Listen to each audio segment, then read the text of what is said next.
সে আব্দুল হামিদ হলো যেখানে একটা সূচের ছিদ্র দিয়ে একটা সুতা ঢুকতে কষ্ট হয়, সেখানে একটা হাতি বার হয়ে গেছে। যে নাকি দামি নির্বাচিত এবং সে একজন ধর্ষক। সে 18-র নিচে 16-র উপরে মেয়েরা, এই জায়েদ খান, এই মাহি, এই নিপুণ, এই শেখ সেলিমের রক্ষিতা, এরা ওকে, এই ফেরদৌস, এই রিয়াজ, এরা এই সপ্তাহে প্রতি রাতে দিত, কিন্তু ও একটু শারীরিক অক্ষমতা ছিল। এই আব্দুল হামিদ ওরফে লুৎসা হামিদ ওরফে দর্শক হামিদ ইয়াকে কইছিল বিয়ে করবে ভারতের এক নায়িকাকে। তার দাওয়াতও দিছিল তার সাথে একটু রাত্রি যাপন করবে। পরে তার বউ চাইতে গেছে যে তুমি বাঙালি একটাও রাখো না, আবার ইন্ডিয়াও খাইতে চাও। এই জন্য এই ঘটনাটা আপনারা এই বিশ্ববিদ্যালয় আছেন ইয়াতে এইটা প্রকাশ হয়েছে। সুতরাং এই লুৎসা হামিদ এই যাকে বাইর করে দিচ্ছে তারাও এই দেশের এই স্বরাষ্ট্র উপদেষ্টা, তার অধীনে যারা আছে এই লুচ্চাগুলি, সেই লুচ্চা সেটা সেনাবাহিনীর হতে পারে, সেটা বিজিবির হতে পারে, পুলিশের হতে পারে, আনসারের হতে পারে, সেটা কোনো সচিব হতে পারে, সেটা লুচ্চা বিএসও হতে পারে। তারা বাইর করে দিচ্ছে এই লুচ্চার খবর রাখে, স্বর্ণের খবর রাখে, জেলে চিনে মাছ আর খামারে চিনে লোহা। এই লুচ্চারা এই দেশকে নারী কমিশন বানাইয়া এই দেশকে একটা সিঙ্গাপুরের রাষ্ট্র বানাইতে চায়। এই জন্য তারা আওয়ামী লীগকে নিষিদ্ধ করতে চায় না, তারা এই জিনা লীগকে নিষিদ্ধ করতে চায় না। জাহাঙ্গীরনগর বিশ্ববিদ্যালয়ে এক ছাত্র 100টা মেয়েকে জিনা করে সেঞ্চুরি করছিল, এই জন্য আওয়ামী লীগের অপর নাম হলো জিনা লীগ। এই জিনা লীগকে নিষিদ্ধ করতে চায় না। এই জিনা লীগ যদি থাকে তাহলে অনেক দলের জেনা করতে সুবিধা হয়। এই জন্য যে সমস্ত দল আওয়ামী লীগের নিষিদ্ধ চায় না, তারাও জেনাকে প্রমোট করতে চায়। নারায়ে তাকবীর, ইনকিলাব জিন্দাবাদ। 36 জুলাই তথা 5 আগস্ট এদেশের ছাত্র জনতার রক্তের মাধ্যমে আওয়ামী লীগ এদেশ থেকে তাদের নাম মুছে ফেলেছে। এখনও কায় বা কারা আওয়ামী লীগকে এদেশে পুনর্বাসন করতে চায়। আমাদের দাবি, আমার যেই 4,000-এর বেশি ভাই ও বোনের অঙ্গহানির বিনিময়ে, 40,000-এর বেশি ভাই ও বোনের অঙ্গহানির বিনিময়ে এদেশ থেকে আওয়ামী লীগের নাম মুছে গেছে। 2,000-এর বেশি শহীদের বিনিময়ে এদেশ থেকে আওয়ামী লীগের নাম মুছে গেছে।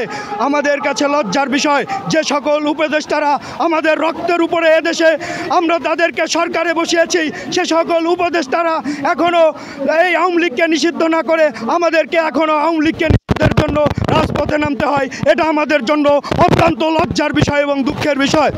আমরা যতক্ষণ না পর্যন্ত আওয়ামী লীগকে এদেশ থেকে নিশ্চিহ্ন করা হবে, আওয়ামী লীগের নিবন্ধন বাতিল করে আওয়ামী লীগকে এদেশ থেকে নিষিদ্ধ করানো হবে, আমরা ছাত্র জনতা তত সময় রাজপথে অবস্থান করব এবং আওয়ামী লীগকে নিষিদ্ধ করে তবেই ঘরে ফিরে যাব। ইনকিলাব জিন্দাবাদ। এখানে 3 লক্ষ টাকা ফিক্সড ডিপোজিটে রাখি।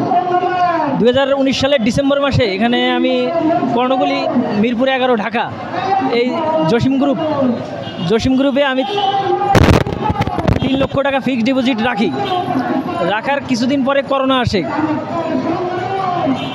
করোনা আসার পরে তারা টাকা দিয়ে, মানে আমাদের যে লাভের অংশ দিতে তালবাহানা করে এবং 2-1 মাস পর স্থগিত রাখি, তারপরে দিচ্ছিল। হঠাৎ করেই একটা র্যাবের অভিযান হওয়ার পরে ওই অফিসটা মানে মালিকদেরকে গ্রেপ্তার করার পরে তারা 6-7 মাস 8 মাস মতো জেলখানায় থাকে। জেলখানা থেকে বের হয়ে আসার পরে কর্ণফুলির মালিক জসিম গ্রুপ বিনিয়োগ করছি। আমরা এরকম 30,000 বিনিয়োগ মাধ্যমটা জানতে পারছি। আমাদের আশেপাশে গার্মেন্টসে, আমি একজন গার্মেন্টসের শ্রমিক। পরবর্তীতে এইভাবে চলতেছিল অফিসটা ঠিকভাবে, মানে লাভের টাকা দিচ্ছিল। আবার করোনা আসছিল, সেই মুহূর্তে করোনা আসার পরে অফিসটা কিছুদিন, মানে র্যাবের একটা অভিযান হওয়ার পরে মালিকদেরকে গ্রেপ্তার করে, মানে তাদের অঙ্গ প্রতিষ্ঠানের সবাইকে গ্রেপ্তার করে। তারা 6 থেকে 8 মাসের মতো জেল খাটে। মালিকদেরকে গ্রেপ্তার করছে। এক মহিলা অভিযান, মানে কি জানি একটা ক্লেম দিয়েছিল র্যাবের কাছে, তারপরে তাদেরকে গ্রেপ্তার করছিল। গ্রেপ্তার করার পরে তারা 8 মাস জেল খাটার পরে তারা ফেরত আসার পরে আমাদের সাথে গ্রাহকদের সঙ্গে একটা মালিক পক্ষ বৈঠক করলো, যে 500 জনের মতো উপস্থিত ছিলাম। সেই সময় আওয়ামী লীগের স্থানীয় আওয়ামী লীগের কমিশনার নান্নু মিয়া এবং উত্তর আওয়ামী লীগের একজন ভালো নেতা, প্রভাবশালী নেতা কসিমিয়া, ওনাদের সহায়তায় উনি প্রতিষ্ঠানটা মানে চালাইছিল। তো উনি আমাদেরকে বললে আশ্বাস দিল যে আমরা যে টাকা পাই সেই টাকা দেওয়ার পরও তাদের হাতে কিছু টাকা থাকবে, এইরকম আশ্বাস দিল। এই আশ্বাস দেওয়ার পর এরকম করতে করতে আমাদের 3-4 বছর চলে যাইতেছে। আমরা বিভিন্ন আন্দোলন করতেছি, ওই বিল্ডিংটির সামনে যাইতেছি, কিন্তু আমাদের কাজের কাজ কিছু হচ্ছে না। প্রতিষ্ঠানটা বন্ধ হওয়া মানে এখনও বিল্ডিংটি আছে, প্রতিষ্ঠান বন্ধ হয় নাই। প্রফিট বন্ধ হয়ে গেছে 2021 সালের শেষের দিকে, মানে 21 সালের শেষের দিকে। না, ওখান থেকে আমাদের বিনিয়োগের টাকাটা সে নেওয়ার পরে বিভিন্ন জায়গায় কোম্পানি খুলছে, যেমন জসিম বিদেশে যে লোক পাঠায় সেরকম একটা ভিসা সেন্টার খুলছে, তারপরে গাজীপুরে খামার বাড়ি করছে, তারপরে আবার ওই যে বেরিবাদ, মিরপুর বেরিবাদে বিভিন্ন জায়গা কিনছে, রিয়েল এস্টেটের বিজনেস করতো। এখনও তার সমস্ত প্রতিষ্ঠানে আছে, কিন্তু আমাদের সাথে টাকাগুলো তারা ফেরত দিচ্ছে না। এখন আমরা থানায় গেছি, কয়েকবার আন্দোলন মিছিল মিটিং করতেছি, মুখোমুখি হয়েছি, কিন্তু আমরা আন্দোলন মামলাও দিয়েছি, 6টা থেকে 10টার মধ্যে মামলা হয়েছে, কিন্তু আমাদের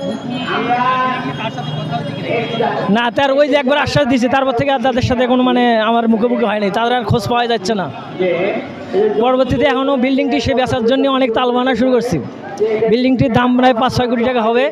এখন বিল্ডিংটি বিক্রি করার জন্য সে অনেক তালবাহানা শুরু করছে, কিন্তু আমাদের কথা হচ্ছে ওই বিল্ডিংটি যদি বিক্রি করে তাহলে আমরা যে আন্দোলন করব, কার বাসার সামনে যা করবো, আমাদের তো কোনো আন্দোলন করার জায়গায় থাকবে না। তা আমরা চাই আমাদের যতগুলো গ্রাহক আছে, 30,000 গ্রাহক এখানে আছে, কারো ফিক্সড ডিপোজিট আছে এবং কারো ডিপিএস আছে, 5 বছর মেয়াদি ডিপিএস আছে, 3 বছর মেয়াদি ডিপিএস আছে। তা আমাদের টাকা এখানে প্রায় 500-600 কোটি টাকা আছে। আমরা চাই আমাদের টাকাগুলো ফেরত দেওয়ার মতো, ফেরত দেওয়ার জন্য দাবি জানাচ্ছি আপনাদের কাছে। আমাদের দাবি হচ্ছে আমাদের টাকাগুলো যেন তারা ফেরত দেয়।